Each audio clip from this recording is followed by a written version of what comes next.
नमस्कार, माझा महाराष्ट्र लाईव्हच्या विशेष बातमीपत्रामध्ये आपलं स्वागत आहे।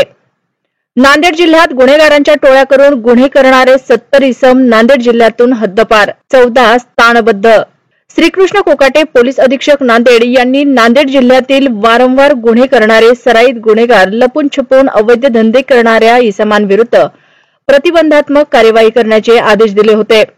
नांदेड जिल्ह्यातील गुन्हेगारावर वारंवार प्रतिबंधात्मक कार्यवाही करून सुद्धा त्यांच्या वर्तनात सुधारणा होत नसल्याने नांदेड जिल्ह्यातील सर्व पोलीस ठाण्याकडून त्यांच्या हद्दीतील सराईत गुन्हेगारांना स्थानबद्ध करण्यासंबंधाने 30 MPDA प्रस्ताव पाठवण्यात आले होते। तसेच महाराष्ट्र पोलीस अधिनियमाची विविध कलमान्वये 179 प्रस्ताव पाठवण्यात आले होते। नमूद प्रस्तावावर कार्यवाही चालू आहे।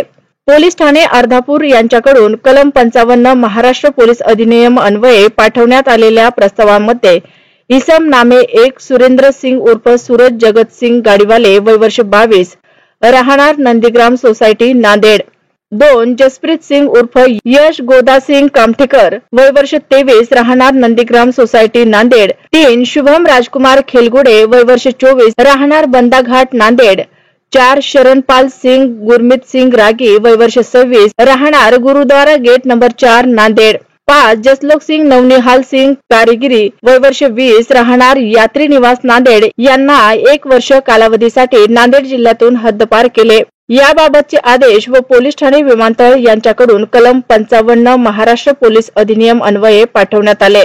त्या प्रस्तावामध्ये इसम नामे 1 गुरप्रीत सिंग पी गुलजार सिंग खैरा वय वर्ष 44 व्यवसाय चालक राहणार दशमेश नगर बापना रोड नांदेड, 2 करण सिंग राजवीर सिंग शाहू वय वर्ष 32 व्यवसाय खाजगी नोकरी राहणार गुरुद्वारा गेट नंबर 3 नांदेड, 3 सरहाना अली अलकेरी वय वर्ष 44 व्यवसाय व्यापार राहणार आरब गल्ली दरबार मस्जिदीजवळ इतवारा नांदेड यांना 6 महिने कालावधीसाठी नांदेड जिल्ह्यातून हद्दपार केले।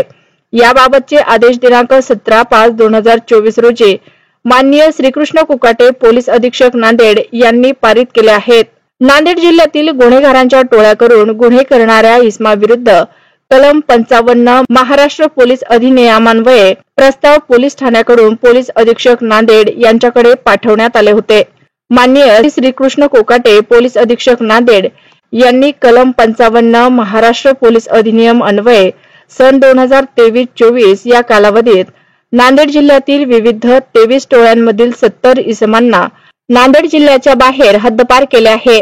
तसेच MPDA अंतर्गत 14 आरोपितांना कारागृहामध्ये स्थानबद्ध करण्यात आले आहे। आणखी नांदेड जिल्ह्यात टोळीने गुन्हे करणाऱ्या आरोपितांविरुद्ध प्रस्ताव पाठवून त्यांना हद्दपार अर्थात स्थानबद्ध करण्याची प्रक्रिया चालू आहे।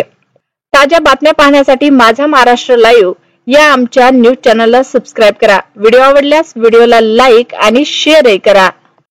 नमस्कार, आदाब। माझा महाराष्ट्र न्यूज़ लाइव में आप सभी का स्वागत है। नांदेड़ ज़िले में बड़े पैमाने पर गुनहगारी बढ़ गई है। शहर में भी आए दिन कहीं गुनहगारों के पास खंजर, देशी कट्टा, पिस्तौल ऐसी चीज़ें पुलिस बरामद कर रही है। इसी को नज़र रखते हुए नांदेड़ ज़िले के पुलिस अधीक्षक श्री कृष्ण कोकाटे ने ये बड़ी कार्रवाई नांदेड़ में की है। 70 लोगों पर तड़ीपार का प्रस्ताव पास हुआ है और 14 लोगों को जेल में नज़रबंद किया जाएगा। इसलिए नांदेड़ ज़िले में और शहर में गुनहगारी कम होना है और कई लोगों की ऐसी मांग है कि जिस तरीके से स्थानिक जो पुलिस है वो भी काम करना चाहिए, जैसा कि ग्रामीण पुलिस स्टेशन, इतवारा, विमानतल, शिवाजी नगर, वजीराबाद, भाग्यनगर, ये लोग भी जो है इनके पास भी एक DB पथक होती है। इस DB पथक ने भी अपना काम करना चाहिए। ज़िले में कई जगहों पे स्थानिक पुलिस स्टेशन का भी कर्मचारियों का भी रोल रहता है, मगर एक ज़िले के SP ने जो काम किया है साल भर में, ये काबिल तारीफ़ काम है। इसी के नज़र रखते हुए नांदेड़ ज़िले के SP साहब ने 179 लोगों पर कार्रवाई की मांग की है। 70 लोगों को तड़ीपार किया गया है, 14 को नज़र कैद, और भी कई ऐसे लोग हैं जो MPDA के तहत 30 लोगों का भी प्रस्ताव भेजा है। ये जो लोग हैं ये अटल गुनहगार है और ये सब गैंग बनाकर लोगों को सताते हैं, लूटते हैं, मारते हैं, तलवारों बेचते हैं, बंदूक बेचते हैं। इन सभी पर नांदेड़ के एसपी की नज़र है और नांदेड़ की जनता की एक मांग है कि नांदेड़ ज़िले में भी जिस तरीके से मुंबई बड़े शहरों में एक आयुक्तालय होता है, कमिश्नर होता है, उसी तरह नांदेड़ ज़िले में भी एक कमिश्नर ऑफिस हो और 2 एसपी हो और पुलिस की जो तादाद है वो बढ़े, तभी जाकर ये गुनहगारी कम होगी। ऐसी लोगों की मांग है। नांदेड़ से मैं शेख याया, माझा महाराष्ट्र।